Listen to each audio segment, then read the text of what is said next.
Good morning. आज के इस वीडियो लेक्चर में हम एनिमल बिहेवियर के बारे में जानेंगे। जंतुओं के द्वारा प्रदर्शित किया जाने वाला कोई भी क्रिया जो अन्य जंतुओं को प्रभावित करती है तो उसे हम बिहेवियर कहते हैं। बिहेवियर जंतुओं के द्वारा रिसीव किए जाने वाले विभिन्न प्रकार के वातावरणीय स्टिमुलस के प्रति दिया जाने वाला रेस्पॉन्स या प्रतिक्रिया है, उसी को अपन एनिमल बिहेवियर के नाम से जानते हैं।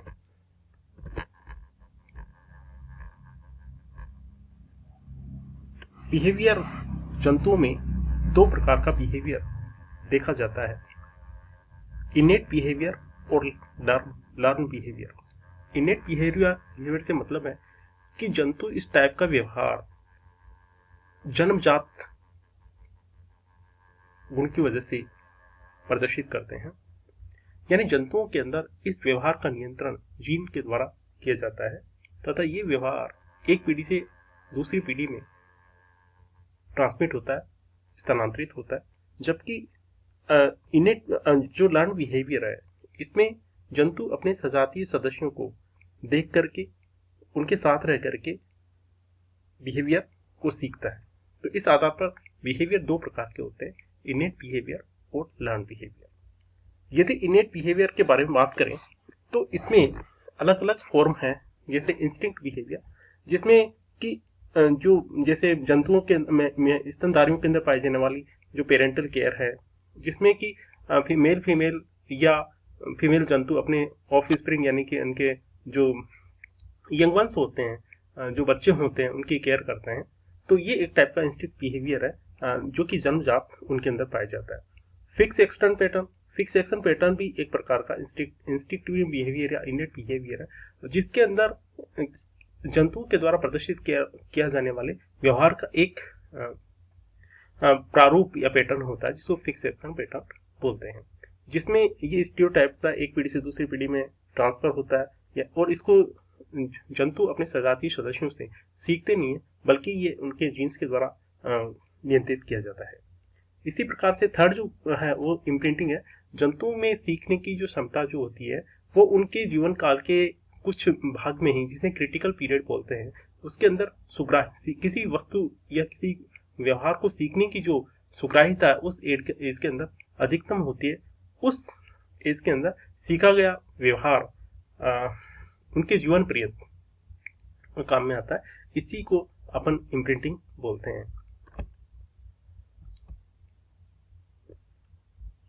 फिक्स एक्शन पैटर्न देखो, इसमें क्या है कि ये एक प्रकार का इनेट बिहेवियर है जो किसी स्टिमुलस के द्वारा स्टिमुलस ग्रहण करने के बाद में अभिव्यक्त किया जाता है, जो कि बहुत ही जटिल प्रकार का व्यवहार है, जो कि एक पीढ़ी से दूसरी पीढ़ी में ट्रांसफर होता है। जैसे पहला जो एग्जाम्पल है, उसके अंदर ग्रे लेग गूज एक बर्ड होती है जो अपने अंडों को देख करके, यानी इनके अंदर उनको पेरेंटल केयर का इनमें लक्षण पाया जाता है, और इनके अंडे लुढ़काने की जो क्रिया है वो एक प्रकार का इनेट बिहेवियर है।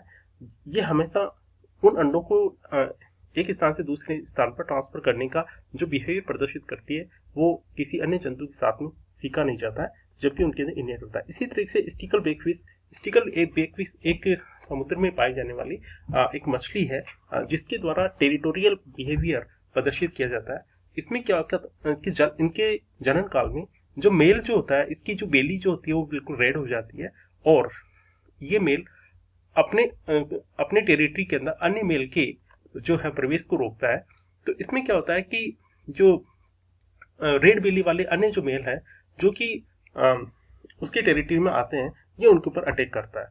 तो इनमें जो ये बिहेवियर है वो इनेट बिहेवियर है, क्योंकि इनके द्वारा उनकी टेरिटरी के अंदर मड के अंदर जाकर के कुछ घोंसला बनाया जाता है, जिसके अंदर फीमेल के द्वारा अंडे दिए जाते हैं, और इन अंडों की रक्षा जो है इस मेल के द्वारा की जाती है, और ये मेल वो उन अंडों के चारों ओर लगातार अपने पंखों को फड़फड़ाते हुए घूमता है ताकि ऑक्सीजन का सर्कुलेशन हो सके। तो ये जो बिहेवियर एक प्रकार का इनेट बिहेवियर है, जो कि स्टिकल ब्लैकफिश के अंदर ये पाया जाता है।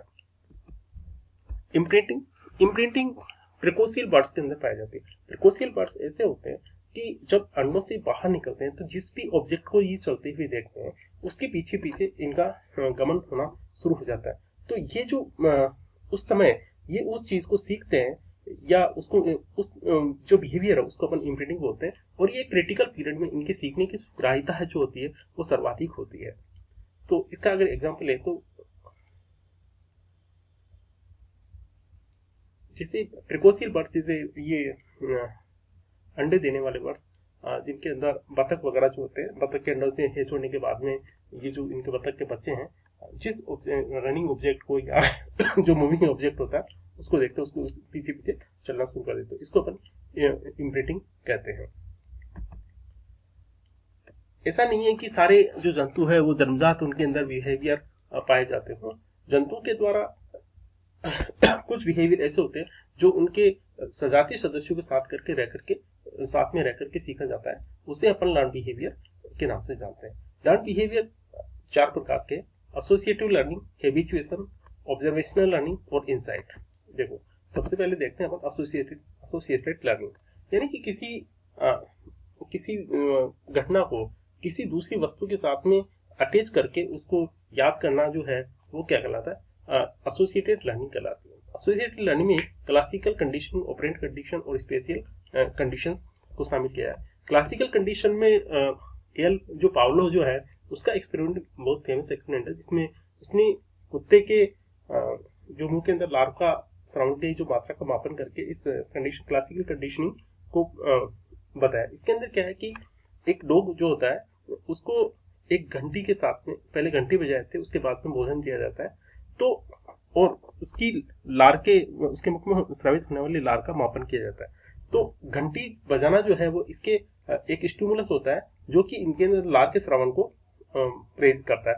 तो कुछ समय भोजन जो है वो मुख्य इसके अंदर लार के श्रवण के व्यवहार के लिए एक मुख्य ऑब्जेक्ट होता है, लेकिन कुछ समय बाद में ये इस कुत्ते के अंदर इस टाइप की लर्निंग विकसित हो जाती है कि जब घंटी बजाते हैं तो भी इसके मुंह में से लार आना शुरू हो जाती है। यानी कि जो प्राइमरी स्टिमुलस था उसको सेकेंडरी स्टिमुलस के द्वारा प्रतिस्थापित किया जाता है, और अब घंटी बजाते ही कुत्ते के मुंह में लार का श्रावण होना शुरू हो जाता है। तो इस प्रकार का जो बिहेवियर है उसको अपन बोलते हैं क्लासिकल कंडीशनिंग। इसी प्रकार से एक एग्जाम्पल आपको देना चाहता हूँ कि एक लैब जो होती है उसके अंदर एक एक्वेरियम रखा हुआ है, उस एक्वेरियम में कुछ फिशेज रखी हुई है, और एक रिसर्चर जो जब भी आता है उन फिशेज को खाना देने के लिए उस लैब के गेट खोलता है और लाइट जलाता है, और लाइट जलाने के बाद में उन फिशेज को खाना डालता है। तो खाना जैसे ही एक्वेरियम में खाना डालता है फिश ऊपर की तरफ आ जाती है।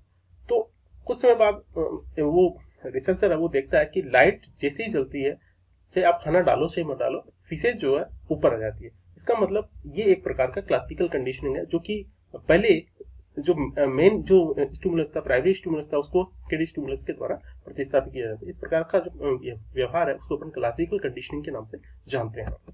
इसी प्रकार से ऑपरेंट कंडीशन के आसपास में जो भी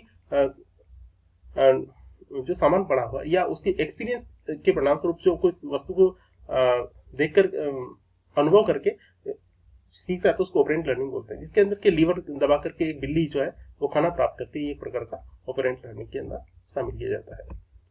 इसी तरह से स्पेशल कंडीशन, इसमें क्या होता है कि जो इंसेक्ट जो होते हैं अपने जो बिल वगैरह जो होते हैं उसकी पहचान के लिए आसपास के जो क्षेत्र है उसकी जो लैंडमार्क्स होते हैं उनको याद कर लेते हैं। इसको अपन स्पेशल लर्निंग के नाम से जानते हैं। हैबिचुएशन, यदि कोई एक स्टिमुलस बार बार किसी जंतु को दिया जाता है तो उसके प्रति उस स्टिमुलस के प्रति अनुकूलन उत्पन्न हो जाता है। इसको ही हम हैबिचुएशन कहते हैं। जब बार बार स्टिमुलस दिया जाता है तो उसके प्रति उसकी आदत हो जाती है, और जब स्टिमुलस और ज्यादा स्टिमुलस देंगे तो उसके प्रति उसके द्वारा कोई प्रकार का रिस्पॉन्स व्यक्त नहीं किया जाता है। तो इसको अपन हैबिचुएशन कहते हैं।